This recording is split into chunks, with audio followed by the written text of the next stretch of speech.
Tonight on the Goblin's Corner. Custom spell. Yay! That's how we roll. That's how we roll. That's how we roll. That's how we roll. That's how we roll. That's how we roll. That's how we roll. That's how we roll. That's how we roll. Welcome to the Goblin's Corner. My name is Eric. And I'm Matt. And tonight, We're doing custom spells. that's right. We did some stupid spells before, It's true. but now we're going to talk about actually making custom spells and why you'd want to. That's right. And, you know, the custom spells that we made, the stupid spells, I guess it would be called best, were just something fun we put together. It was a little thing that we lit upon, and it was very popular. People wanted more custom spells, and we will get to that as well at some point Yes. in some other episode that we don't really care about. But right now, I think it's important that you guys know how to make custom spells for your game. Absolutely. And that's how it works, right? Yeah. But before we get to that, Question of the week time. we do have a question of the week. So, Matt, what's the question of the week this time? So this week's question is, pick a character you've made, Any character, right? any character you've made. If you had the time or inclination, what spell would they have invented to really showcase who they were as a person or as a caster? Well, if I'm going to pick a Shadowrun character, actually. I'm going to Okay. pick Woody, my full-blown 100% termite insect shaman.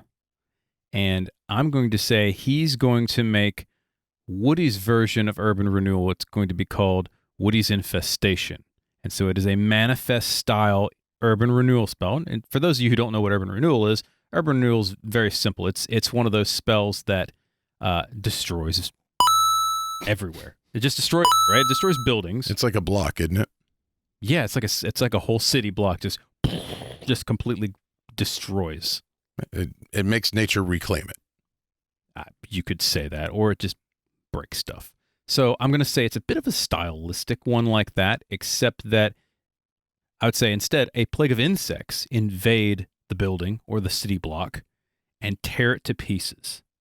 And it would not only destroy the building, but it would also call the local authorities, the housing commission, and they would shut the place down. Do they really need to shut the place down if it literally falls apart? You never know. I mean, they could set up a condo or something, put a slash of paint on it. Sure. What about you? What would be your custom spell? And what character? And I know, Matt, if you look at his eyes, he's going through the Rolodex right now going, damn, I've got So 30, many 40 years of characters in my head. Yep. That's exactly what I was doing.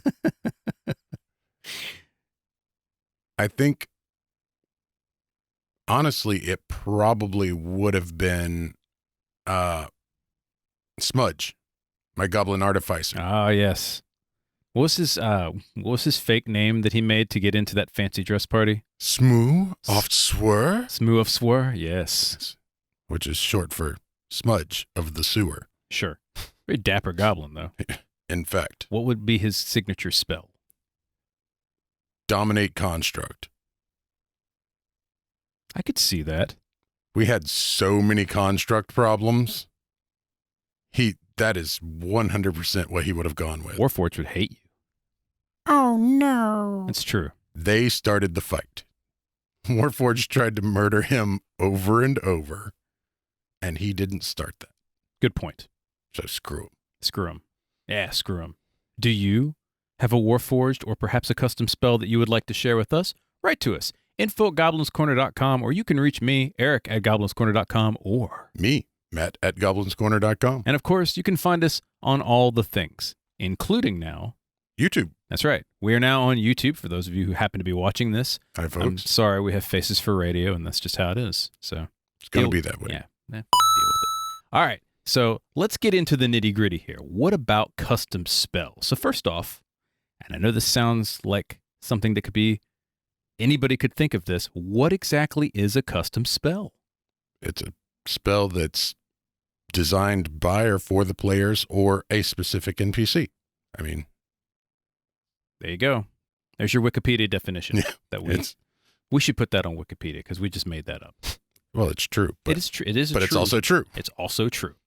So There are a lot of reasons why people would make a custom spell for their game, regardless of the game, right? It doesn't matter whether you're playing World of Darkness. Yeah. I mean, Mage technically is all about nothing but custom spells. Yeah.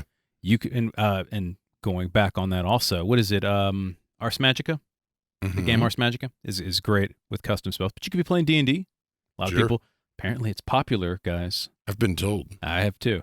And you could also play something like GURPS or any Shadowrun, of course. Any game that has spells. Any game that has spells. It's so many. Starfinder, to me, is a great game for custom spells. Sure, because there's so few spells in the game that you should probably make some more. Well, not just that, but because you've got the technomancy and the fantasy side of things, you just go wild. Go crazy with it. Just go crazy. You know what? I'm just be crazy. Something. Just in general. Just in general, yeah. Just be crazy in general. All right, so custom spells are great for all sorts of things. And for example, it's great to add flavor or any type of option to the game world, and that just makes perfect sense because if you're making custom spells, then you add more flavor. All the flavor. All the flavor, baby. Human. Yeah. It enhances storytelling, and overall world building is another example of that. Yep. It's a great addition for players that want something besides standard loot. Yeah. And this is something that you can add, and we mentioned this a bit when we were talking about stupid spells too. It's something that you can just add, and as well as custom magic items is another good example of something like that too. Yeah. And it's just kind of fun to mix it up. 100%. Get something a little bit nutty, maybe something that is more flavorful, and it doesn't have to be powerful. No. It can be something that's just out there. For me, it's a good way for players to personalize their characters. It's another way for them to tell their story through their magic. Absolutely. So how does one create a custom spell, Matt? Well, first off, obviously, it's going to depend on what game you're playing, but for just general bases, right? You can either modify a current spell. Yep. Or make one from scratch. And either of them work very well. Obviously, modifying a current spell is easy because you're just changing stuff. And I can use an example. I'm sure you've got a couple of these, but one of them is if you got Fireball, changing it to Ice Ball or Cold Ball or Poison Ball, super easy to do. Sure. Especially if you have spells of each component. Yeah. Now, creating one from scratch is pretty easy as well. You just have to know your particular system, your mechanics. You know, if you're talking about D&D, the DMG has a bunch of stuff. If you're talking about Shadowrun, they've got stuff on making their own spells. White Wolf's got a whole bunch of stuff. And honestly, even if you don't want to read any of the rules, we've got a couple of handy tips just to make it from a thematics aspect as well. I mean, the first thing you need to do is try and work out the details if you're a player, and then just run it by your GM and have them make adjustments as needed. Your first level spell cannot deal 5d12 points of damage.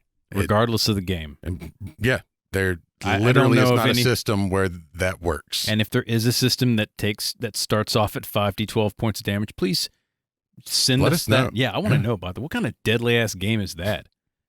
That would be kind of fun, actually. Yeah. I mean, that's much more real life, right? If you get shot, you're dead. Yeah. So I mean, that's kind of the same. It's called Murder Finder. Murder Finder? Yeah, that's next on Paizo's list. Yeah. I could see that.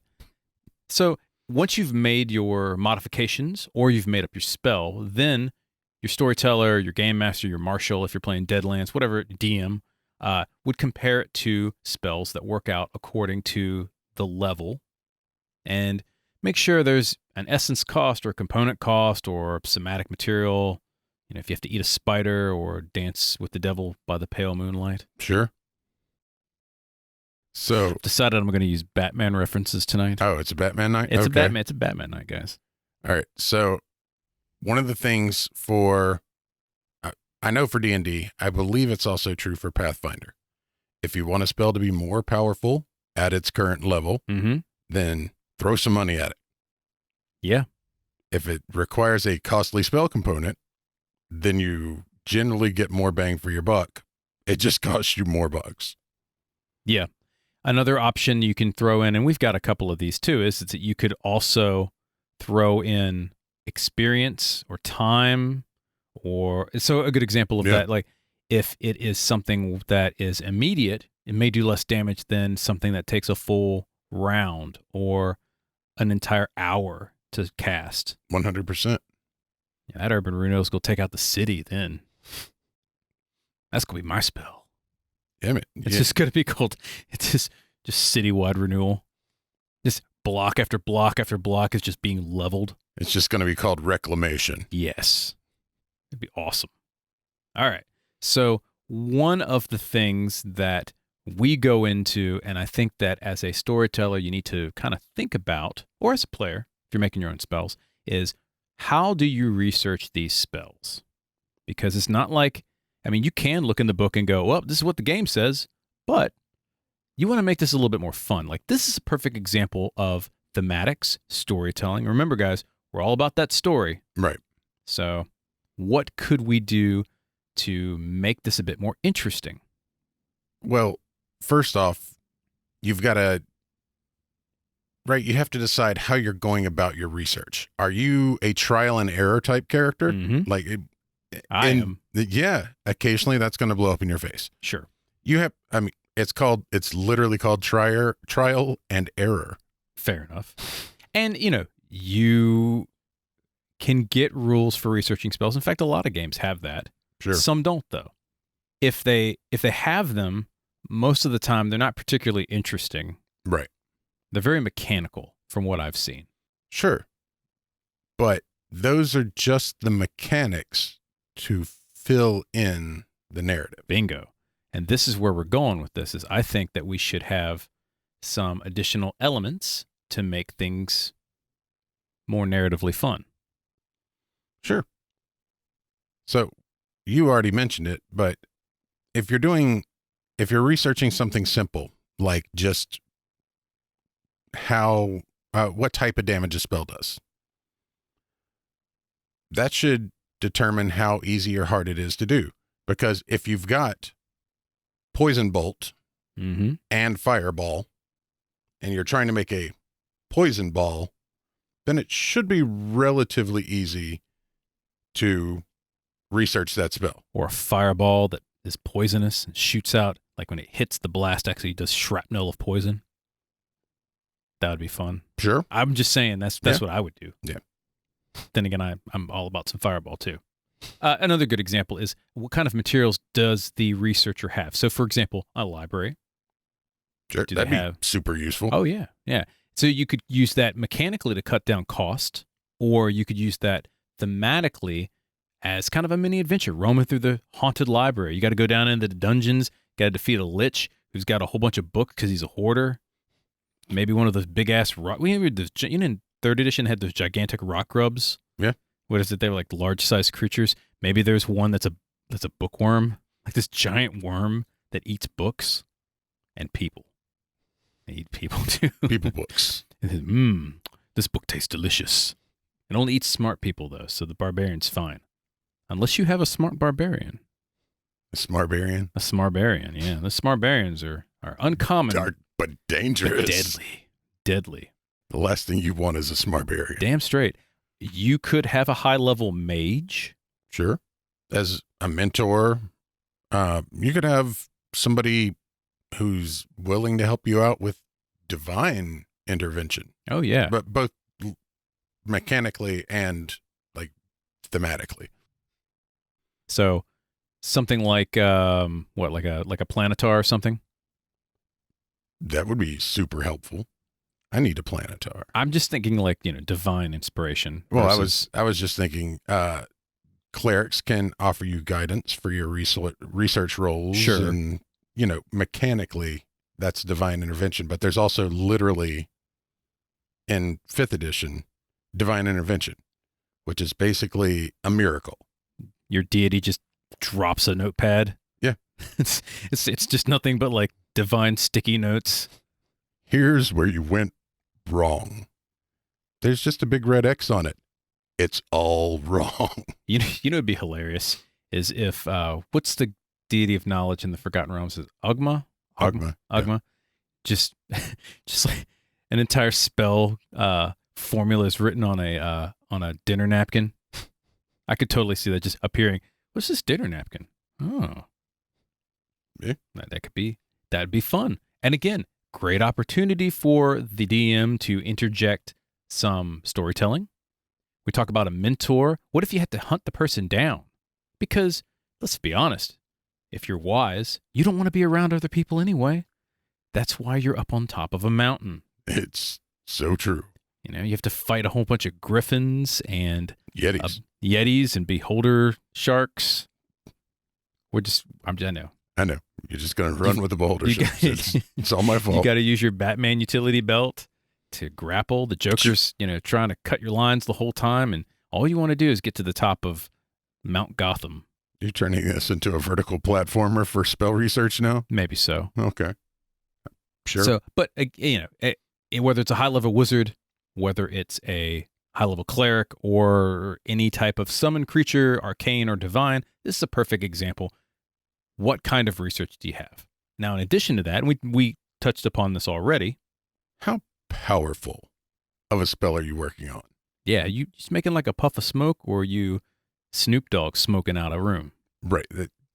There's a very big difference between filling a square and filling an auditorium. One's a cantrip, and One's a career. Yeah, fair enough. I like that.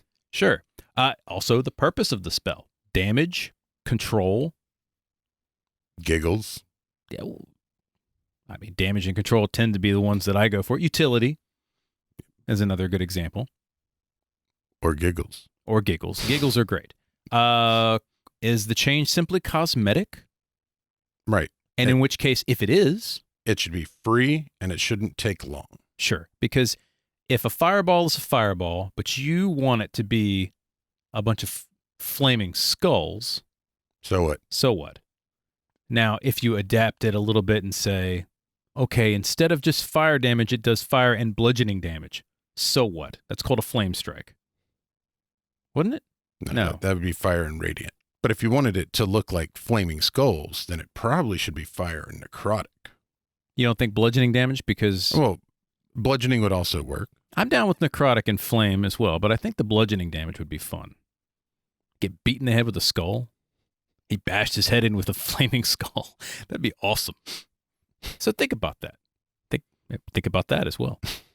Making a fireball explode into Paisley matters to Hamblish the Paisley Mage, but has no bearing on mechanics in any way. I love this. And I want you to play Hamblish the Paisley Mage, by the way. I will absolutely. He has to be colorblind, though. That's why he wears Paisley. He just sees nothing but black and white patterns. That'd be hilarious as well. That would be even more fun, because that means I don't even know what color the spells are. He should cast chromatic spray all the time. Just doesn't matter to me. But it needs to also have the Willy Wonka patterns with it. It'd be great.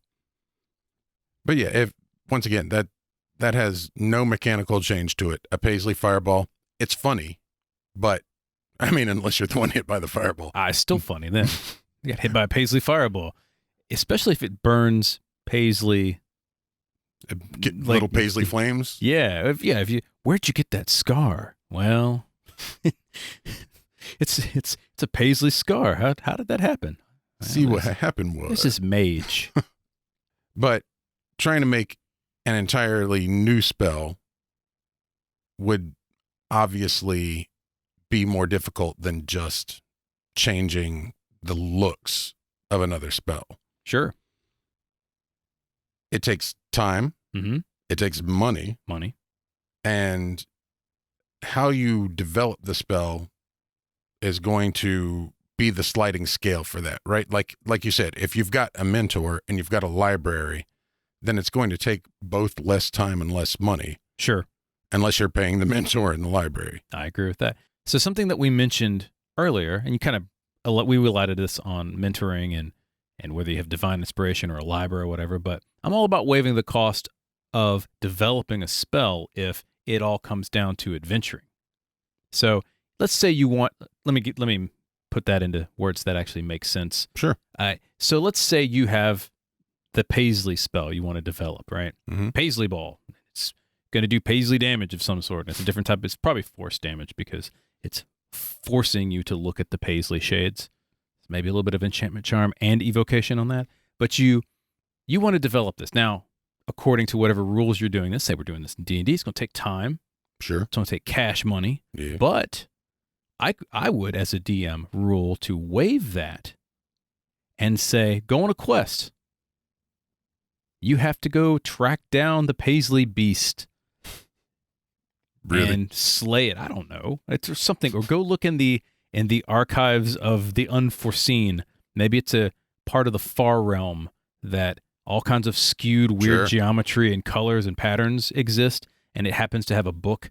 And when you open up the book, there's a chance that you go mad, but there's that Paisley spell written in it. Because I don't wear Paisley. Standard issue black shirt. But that would be a great adventure to go on it. And it would be hilarious. Sure. So you've got the fun. Now, granted, if you're playing something more serious, do it anyway. That would be my recommendation. Right.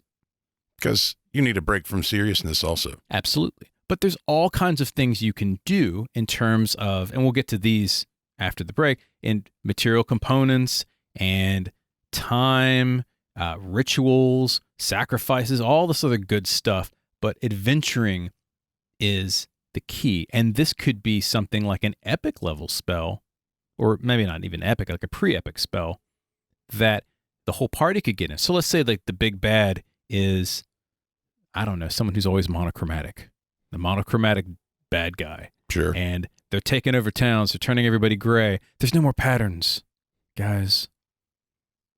Boring. Very boring. So you have to go on a quest to interject more Can flavor. you imagine Highlanders with no tartans? No, I cannot. It's a sad world. That's a sad world. It'd be very boring. Everybody look like utilicults. Utilicults? Nice. Utilikilts. I knew what you meant. But But you I know also what? heard what you know you what? I'm said. keeping it. Utilicults also is acceptable in my game. So, oh, God, it's going to be one of those nights. All right. So think about adventuring. Yeah. Maybe supplementing the cost. All right. We're going to get to a little bit more about putting together custom spells, and we may even provide a couple of examples, but we'll be right back. In just a moment. If there are any topics you would like us to cover, goods or services you would like us to review, or if you would like to sponsor an episode, we would love for you to contact us at info@goblinscorner.com. See you there. And we're back. Welcome back. All right. So when we last left off, we were talking about custom spells, how to make them, And how to research them, how to... interject a little adventuring back and forth. Yeah. And now I think we should go more into some options that you can use to make custom spells. So hit me. What do we got? Well, first off, material components, Okay. right? So a great deal of spells and a lot of different systems require material components. Sure. Yeah, a little bat guano for some fireball, a little spider web, or even a spider leg for spider climb. Molasses for slow. Oh, yeah.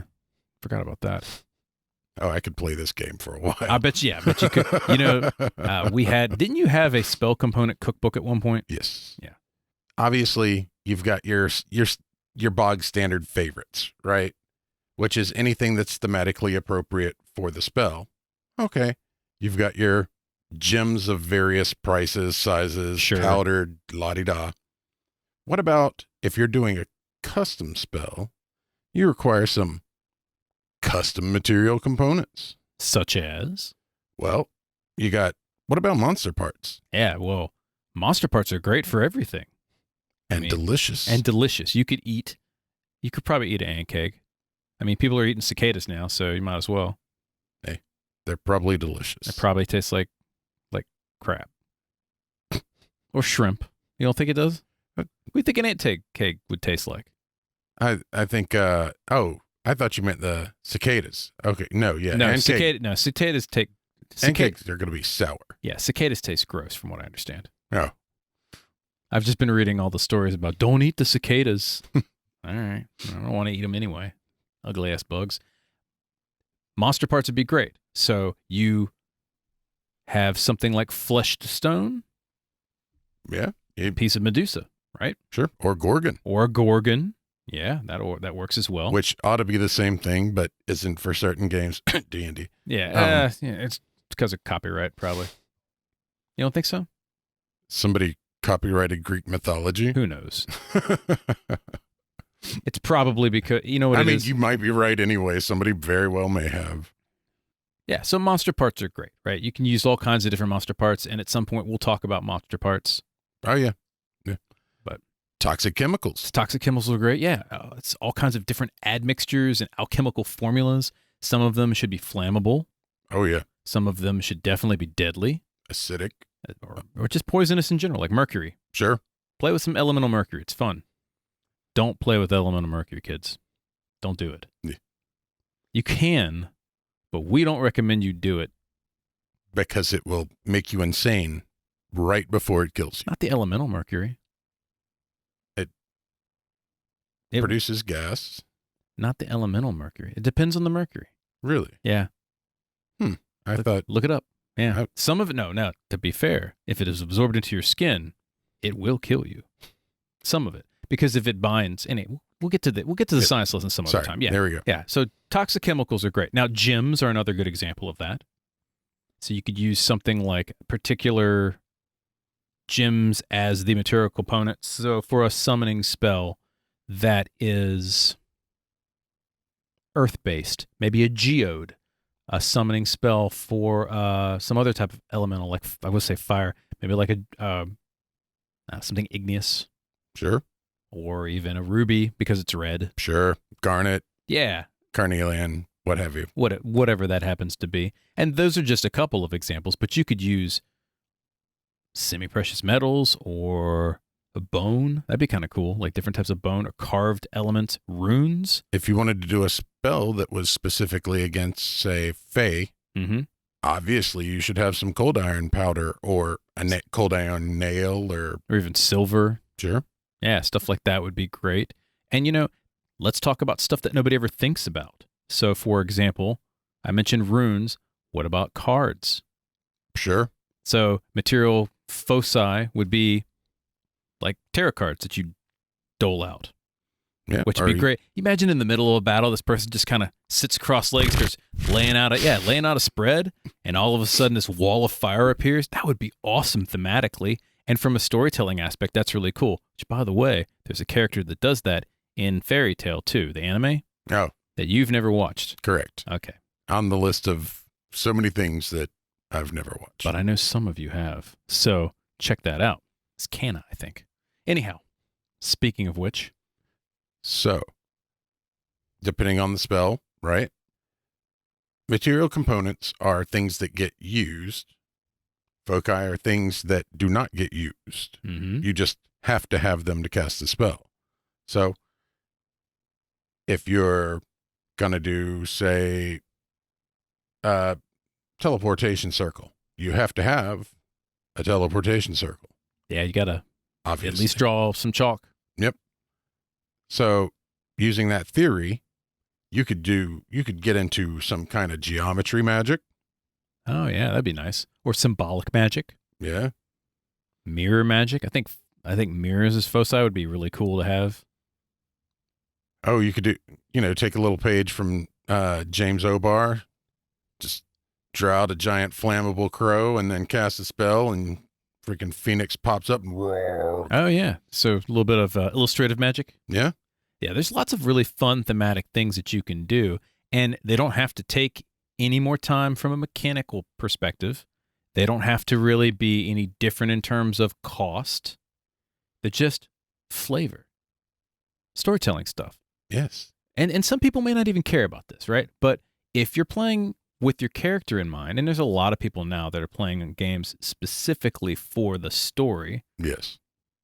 Which I Thank you, Critical Role. It's the only reason. Let's be honest. They're the reasons that did it, right? Amidst all the other podcasts that do this as well. But this is a great example for your character to stand apart from some other magic using character. 100%. You got a dwarven runesmith versus an elven, I don't know, scrimshaw wizard. I was thinking literally Whittler? A whittler. Yeah. Yes, I literally. Elven whittler. He's just an old elf. He's got, my day. because they don't really grow beards, but then maybe he's got like a couple of wispy. Yeah, the elf could grow a beard. Who cares? But you know what? Yeah, the elf's gonna have a beard and it's gonna have like overalls. Just sit on the porch, rock back and forth, and just make a bunch of cup of hot tea. Just back in my day. Yeah, have some Werther's Originals. That'd be great. I'll play a crusty old elf. That'd be great. Collaborative magic is another good example of something that you can make. Now, second edition had a lot of that, and did third somewhat. Yeah. And of course, we're talking D&D here, but other systems also offer that option. Yeah, and this is a great option because, again, this gets not just one character into the mix, but all kinds of characters. And you don't have to be a magic user to be part of a collaborative spell. That's very true. So if the cost is life force, any old schmuck can get in there, right? Voluntarily or involuntarily. Yeah. Get into the circle. Here's your dagger. Just need you to stab your hand. Don't worry about the pain. It'll go away eventually. Or it could be something where you add spell points into a spell. So if you recall some of the circle magic rules from various editions, and I toss in a second level spell, this guy tosses in a first, someone else tosses in a third. Yeah. Eventually it all adds up to whatever that happens to be, and you've got yourself a spell cast. Yep. And one of the things was, for that, it allowed people to cast spells above the level that they could normally cast. Mm-hmm.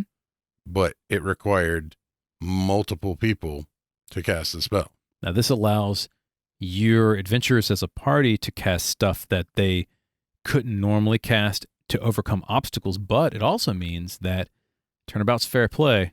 Sure. You get some ritualistic sorcerer mage guilds onto the scene. Yeah. Hey, you get what you get. It's true, but they're never going to get a long rest because me and my party are going to cast Dream/Nightmare. All day long? All day long. And just murder people with exhaustion because I'm the devil. I love that. That'd be great. How'd you guys kill that dragon? He never slept. Yeah. Just Freddy Kruegered him for 3 months straight. Yep. All he wanted was a nap. He died. So think about that. Collaborative magic is lots of fun. Ritual magic, we touched upon this as well. Again, there could have some kind of ceremonial aspects. So a sacrifice is a good example of that. It is.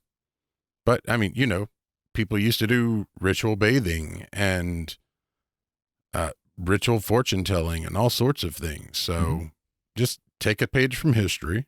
There's every flavor of ritual that you can imagine. Now, ritual casting tends to be longer in most games, which is fine. This is a great opportunity where instead of saying, all right, I'm going to spend the next hour ritual casting this spell, well, what are you doing, right?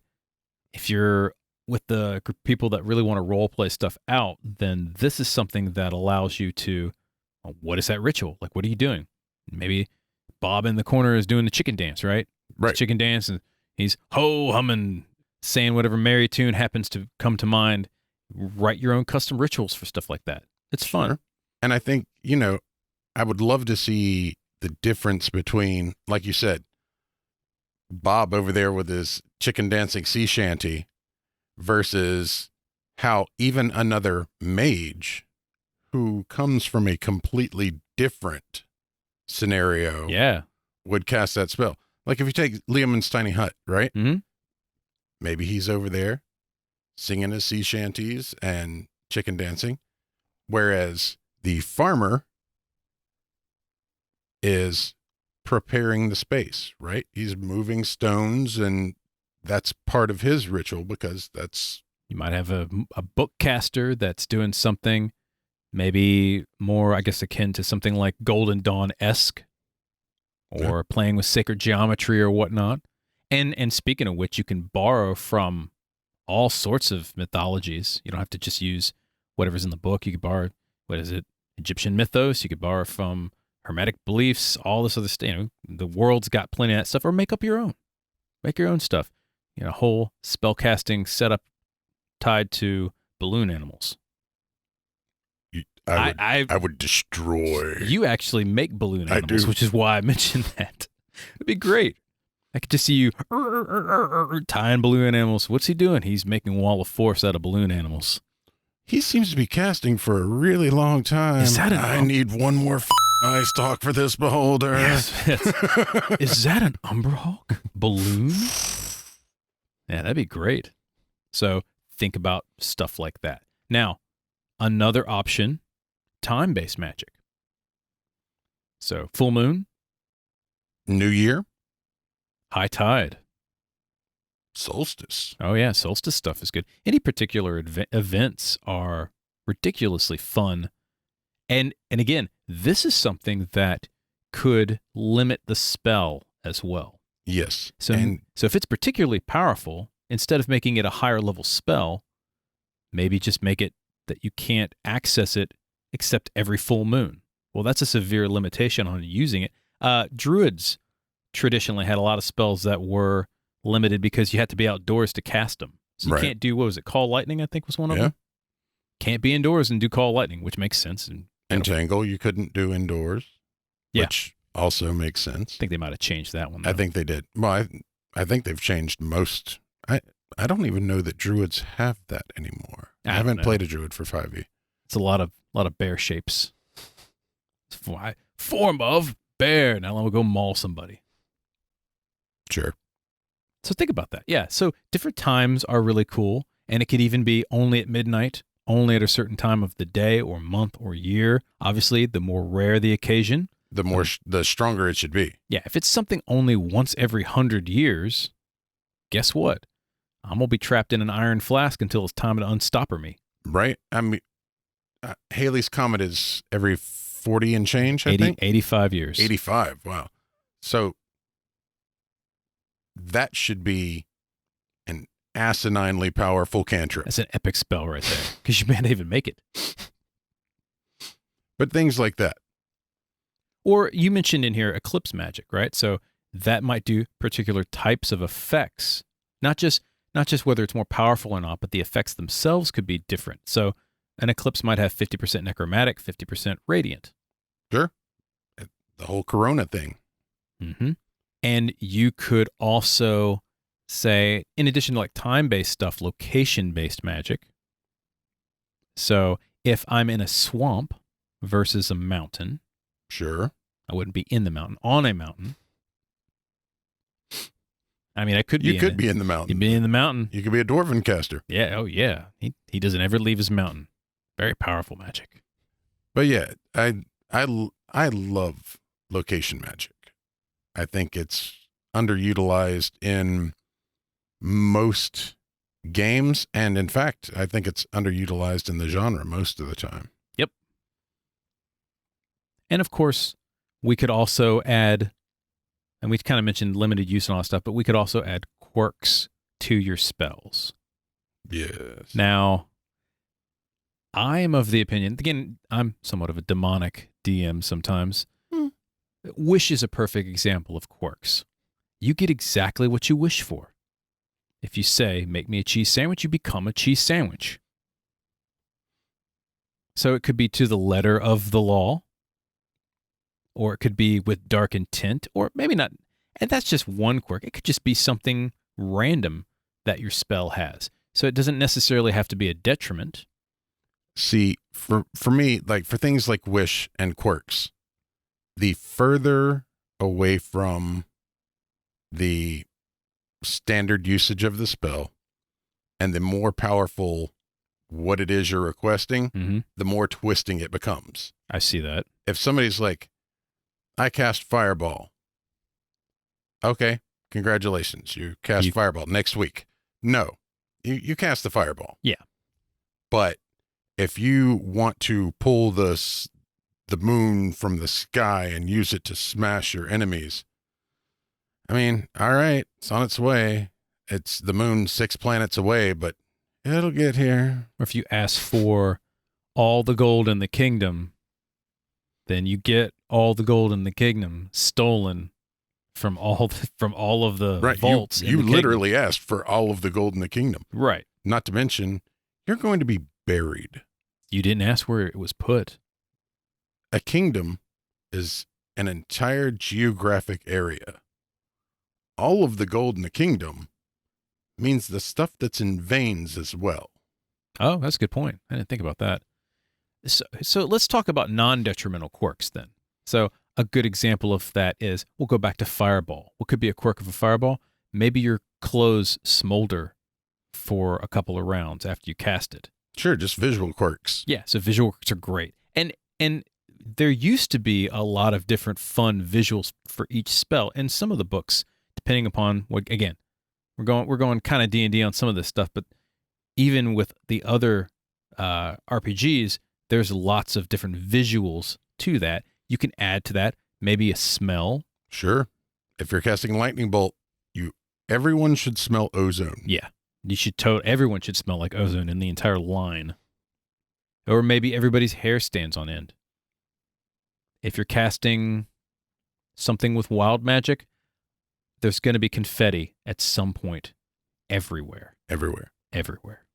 Your fireball erupts, everything burns, and then just a shower of confetti. Yep. Everywhere the flame touched. If I came up with a glitter ball spell, which worked a lot like fireball, but it did force damage and glitter, then not only would it do damage, but everybody would hate you for 6 months afterwards.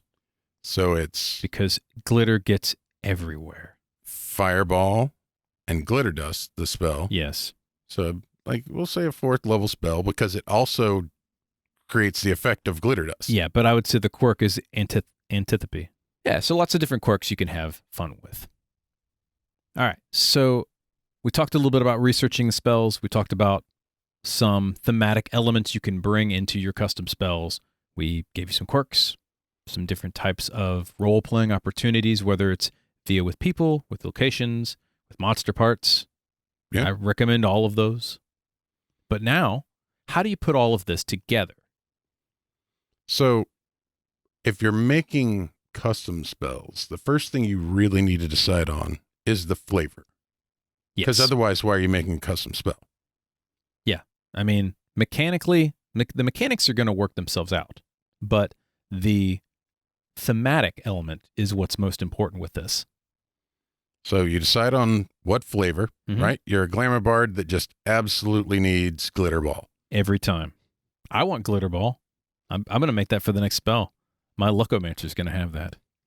Okay. But I seriously think if you cast that, other people should hate you because it gets in all of their clothes. So it would technically. Oh. No, it's conjuration. So I was just thinking.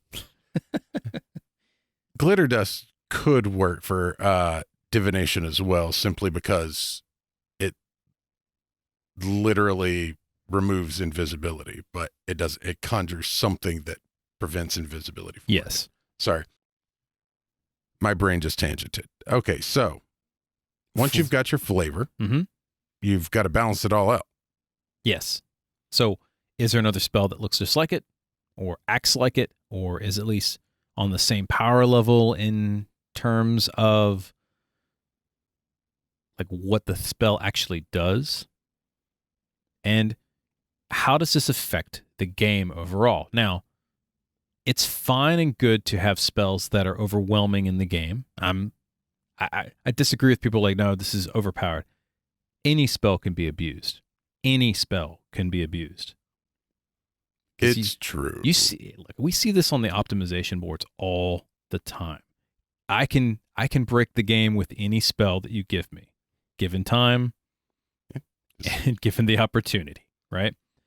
So I'm not as worried about that, but what I am worried more about is how does it affect the rest of the enjoyment for your characters? And then how does it affect the game itself in terms of if that was true, then what else is true?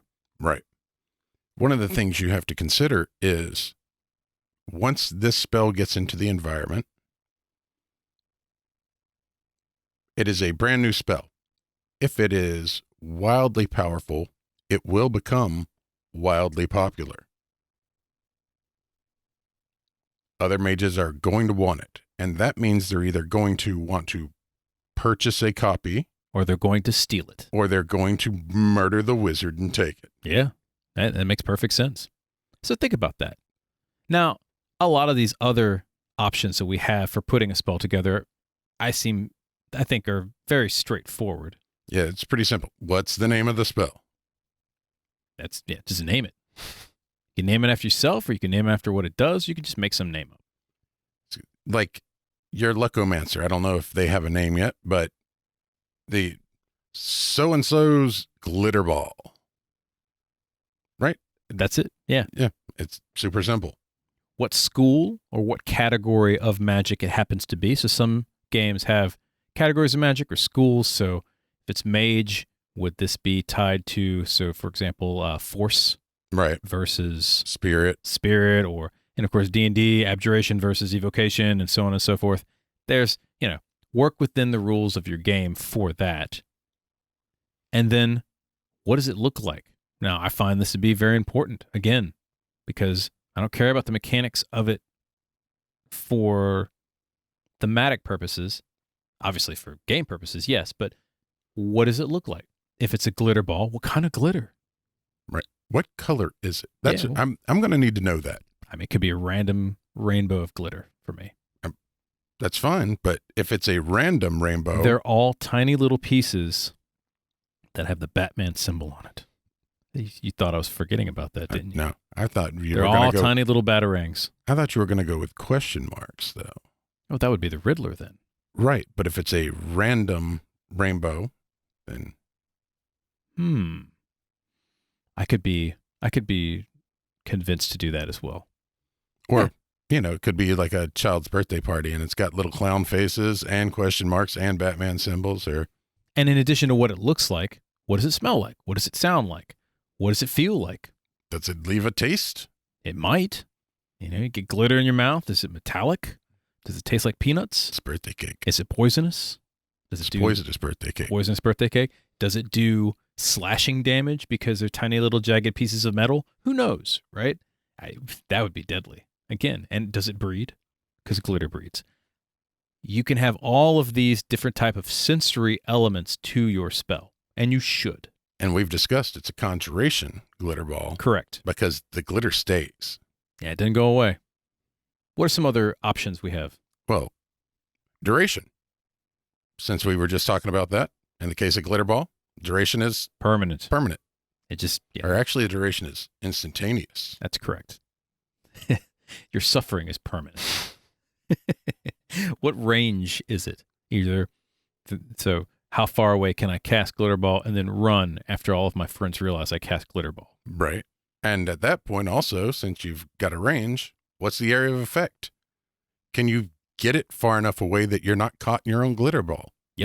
Is there a save against getting glitter dumped on your ass? Yes. Yeah. Yeah, Yeah, there has to be. Terrible save. Are there any overall effects aside from looking fantastic? Well, the fireball portion of the glitter ball. Yeah, well, aside from that. There's that little You effect. might look great, though, afterwards. What's the cost behind the spell? So in some games, you have a material component cost. Other games, you might have some kind of physical strain. Right. You've got the spell level. Shadowrun has essence. Yeah. Or not essence, but what was it? Drain. Drain. Yeah, you just have drain, which is actually physically assaults your body and mind Right. and willpower. Are there particular classes that are allowed? I think it's normally wizard sorcerer. Are you're still thinking glitter ball? Yeah. Yeah. Yeah. Bard. I definitely be think it's bard. one of the few, like, just truly offensive spells that a bard can have. I would get rid of the fire aspect for glitter ball, make it sonic damage, but the sonic damage sounds like a kazoo. So 20-foot radius deafens somebody with the kazoo sound, can be heard within a 500-foot radius, and then everybody gets hit by glitter. All right. I can see that. That's a bard spell, definitely. but- 500-foot radius glitter.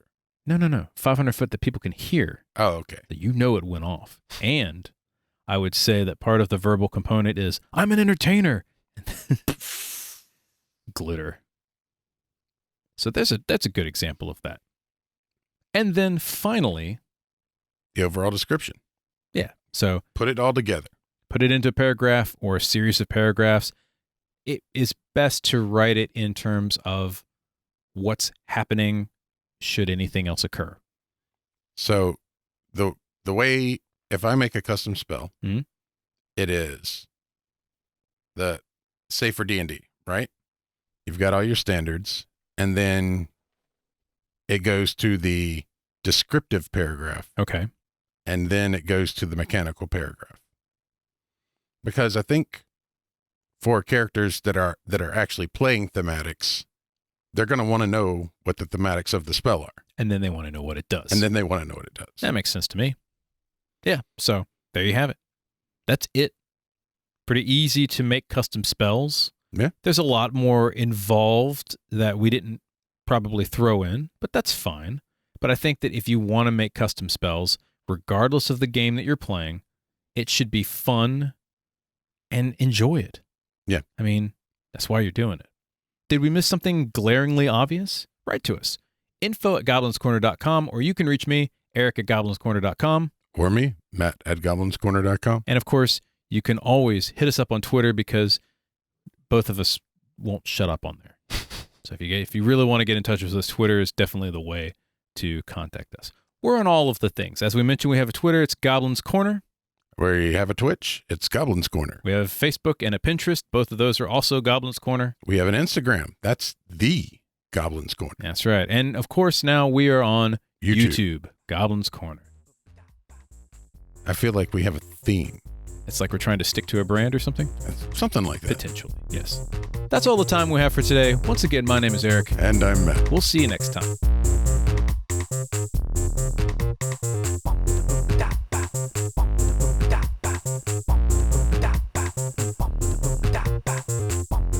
The Goblins Corner is written and produced by Eric Holden. And Matt Staples. Show song by the mighty D20. This is a Subterranean production. Basic.